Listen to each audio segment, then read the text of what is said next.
किसी नगर में एक सेठ रहता था। उसके पास हजारों करोड़ों की संपत्ति और भरा पूरा परिवार था। उसके पास सभी सुख सुविधाएं थी। फिर भी उसका मन विचलित और अशांत था। बहुत परेशान होने के तत्पश्चात भगवान बुद्ध जी के शरणों में गया। उसने कहा, मैं परेशान और अशांति महसूस कर रहा हूँ भगवान, मेरी प्रार्थना स्वीकार की जाए। बुद्ध जी ने उसकी सारी बातें ध्यान से सुनी और मंद मंद मुस्कुराते हुए शब्दों में कहा, अमुक नगर में एक बहुत बड़ा अमीर व्यक्ति रहता है, उसके पास जाओ, वह तुम्हें रास्ता दिखा देगा। सेठ सोचने लगा कि तथागत मुझे बहका रहे हैं। फिर उसने बुद्ध से कहा, भगवान, मैं तो आपके पास बहुत आस लेकर के आया हूँ, आप ही मेरा उद्धार कीजिए। बुद्ध जी ने फिर वही बात दोहरा दी। लाचार होकर वह सेठ उस नगर की ओर रवाना हुआ।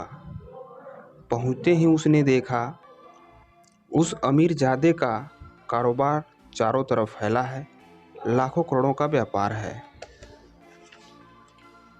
और उस व्यक्ति का चेहरा फूल की तरह खिला हुआ है। इतने में एक आदमी आ गया, उसका चेहरा गिरा हुआ था। वह बोला, मालिक, मेरा जहाज समुद्र में डूब गया, लाखों का नुकसान हो गया है, अब मैं क्या करूं? वह धनवान व्यक्ति मुस्कुराते हुए कहा, मुनीम जी, इसमें परेशान होने की क्या बात है? व्यापार में तो ऐसा चलता ही रहता है, कभी नफ़ा तो कभी घाटा। इतना कहकर वह अपने दूसरे आदमी से बात करने लगा। थोड़ी देर में एक दूसरा व्यक्ति आकर के बोला, सरकार, रुई का दाम चढ़ गया है, बढ़ गया, हमें लाखों का फायदा हो गया है। धनिक व्यक्ति ने कहा, मुनीम जी, इसमें खुश होने की क्या बात है? व्यापार में नुकसान कभी तो कभी फायदा होता ही रहता है। तब तक सेठ को अपनी समस्या का समाधान मिल गया था। उसने समझ लिया, शांति का स्रोत वैभव नहीं बल्कि मन की समता में है। उसने मन ही मन भगवान बुद्ध को धन्यवाद दिया और घर आकर फिर से व्यापार में लग गया। ये कहानी हमें सिखाती है कि हर परिस्थिति में खुद पर कंट्रोल, धैर्य और धीरज रखना चाहिए।